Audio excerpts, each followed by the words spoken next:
We got so excited by that idea that we just started pumping all these creative cycles into coming up with ideas and a concept. And eventually we just put a pitch together and went down and pitched the execs.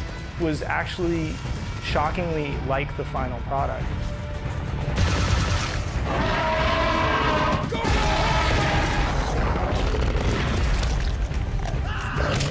They loved what we proposed and they gave us the gig. So it's a huge opportunity for us as Turok fans. Vancouver-based Propaganda Games successfully convinced the executives at Touchstone that they were the right developer for the job. I mean, it started with very much looking at it almost as if it was a movie script at first and saying, here are the characters and here's what's important to them and here's what the motivation is and how are they going to develop as they confront these different issues. We've only got 30 minutes till we touch down, so I'm only going to say this once. Our target is Roland Kane, leader of the legendary Wolfpack. We had screenwriters from Hollywood come on board and help with treatments and do revisions. So it definitely was something that bubbled up from the inside, but that also was spread around and got a lot of experience and a lot of talented people looking at it, to look at the dialogue, to look at how the scenes came together. This near-future reimagining of the franchise places the gamer in the role of Joseph Turok. As a Black Ops soldier, Turok has engaged in many covert operations, the last of which, along with his Wolfpack compatriots, resulted in deaths that still haunt the beleaguered warrior. Now, as the most recent member of Whiskey Company, Turok's new mission is deeply personal. He and his squad look to apprehend Wolfpack's fallen leader. Hey, who's he? Hell if I know. Somebody get a bucket and mop. We got a new cleaner on board. This is an elite group that's fought together, and they don't need this outside presence coming in, so they don't even trust him at first. And when you're tossed out into a hostile environment that you're trying to survive, trust is really, really important. Turok's here to help us track Kane down. He's a former member of Wolfpack. Yeah, before he screwed him over. Blade, cannon! He can't be trusted.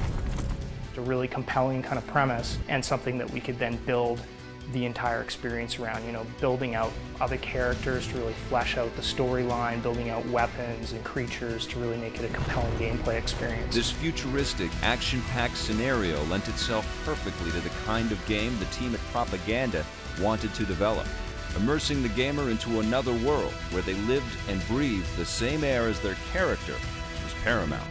That was so important to us, that this be a story that you get to live, that is not just a bunch of isolated plot points and a bunch of combat in between. You know, these aren't just guys that are on a mission trying to achieve one thing.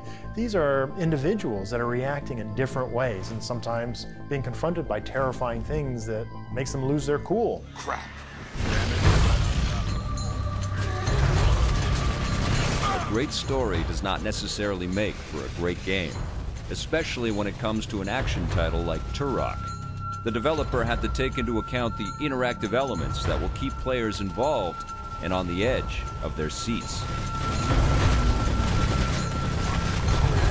Just in general, gameplay has to be foremost in all your decision making, and story basically takes its lead from gameplay and supports that. As a result, gameplay and story elements often needed to be modified in order to keep a balance between the story narrative and the interactive nature of gameplay. We've actually gotten together as a group and said we don't like this part of the game, and design leads come down and say, well, what can we do to make it better? A lot of times, yeah, they're totally open to feedback and to changing things. Once the team had settled on the design and gameplay elements in Turok, the concept artist stepped in and began to flesh out ideas. Our artists, they're amazing. They're off the hook, and they created something which is incredibly beautiful, and I really think that when the game comes out, people are going to say the same thing. You know, you're throwing ideas at the wall and seeing what sticks, so you get like the most amount of coverage. You get to do tons of different things all the time. Yeah, I would say offhand, I'd probably made around 300 to 350 paintings. The artists at Propaganda didn't work alone, however.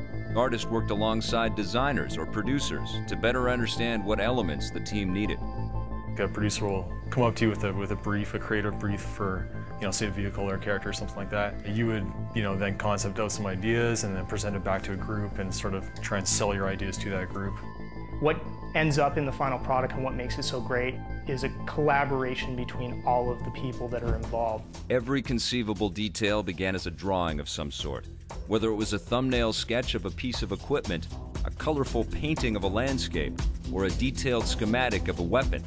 It fell on the shoulders of the guys in this room.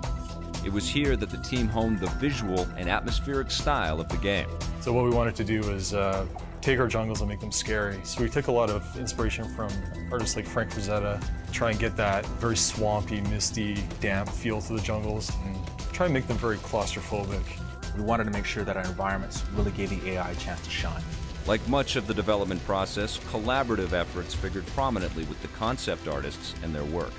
You know, say you concept a bunker or whatever, then they'll add their little touch and another person will add their little touch, and eventually it becomes like this great amalgamation of like all these creative minds come together. We take that story point and we talk with the concept artists about what it is we're trying to look for with mood, working with like the artists. They'll paint like a really cool inspirational piece, and then all of us level design are like, yeah, I can totally see that, you know, and then we sort of meet and iterate again, and we just sort of use that as a guideline. At Propaganda, we make a point of making sure that, you know, we work cross-discipline. So we have our sprint groups who are working together to get features in the game. So we'll have programmers, designers, you know, an artist and an animator all in the same group. Through it all, the team at Propaganda Games worked together on every aspect to ensure an end result that everyone was happy with and that everyone had a stake in. Stay tuned for more as we'll examine the lifeblood of the game, Turok's remarkable artificial intelligence, and meet the stars of the show, the dinosaurs. All this and more on the next installment of Awakening the Giants, The Making of Turok.